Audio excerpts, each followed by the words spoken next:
Hello everyone. Today our group will talk about the Alash movement and the social and political activity of the Kazakh national intelligentsia. For this project, we visited the National Museum of the Republic of Kazakhstan in Astana. In the museum, there is a hall about the history of Kazakhstan in the 19th and 20th centuries.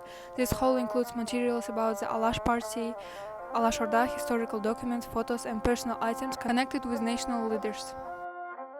The Alash movement appeared at the beginning of 20th century. This was a very difficult period for Kazakh society. The Kazakh people faced many problems such as land issues, colonial pressure, lack of education, weak political rights, and the danger of losing national identity. Kazakh intellectuals understood that society needed changes. They wanted Kazakhs to have education, newspapers, schools in their native language, legal protection, and political representation. That's why the Alash movement became very important. It was not only a political movement, it was also a social, cultural, and educational movement. The relevance of this topic is that many ideas of Alash are still important today. Independence, education, language, national unity, and responsibility for the future of the country. The leaders of Alash movement were representatives of Kazakh national intelligentsia. Among them were Alixan Bokikhanov, Ahmet Bайтұрсынұлы, Міржақып Дулатұлы, Мағжан Жұмабаев, Mustafa Шоқай, Әлімхан Ермеков, Хирел Андижанша Тасмухаметов, and many others. These people were educated and active in different fields.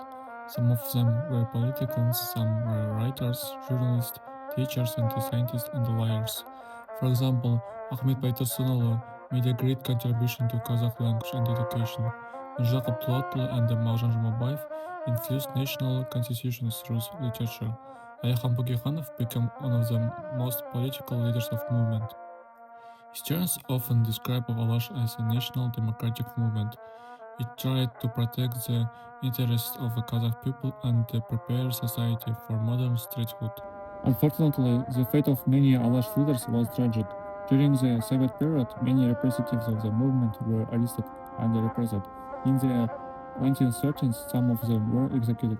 Archival materials from the archive of the President of Kazakhstan show documents connected with the political repression, including the materials about Alixan Bokikhanov and Ahmet Bайтұрсынұлы. The political activity of Alash became especially important in 1917. In this year, the first and second All Kazakh Congress were held. At this Congress, Kazakh leaders discussed the future of nation. They spoke about autonomy, land, education, religion, local government, and the protection of people's rights. Later, the Alash Orda government was created.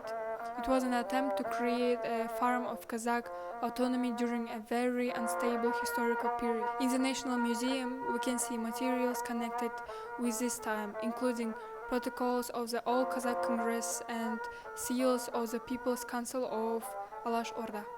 These exhibits are important because they show that the Alash movement was not only an idea, it had real political documents, leaders, institutions, and plans for the future of Kazakh people. However, their ideas did not disappear.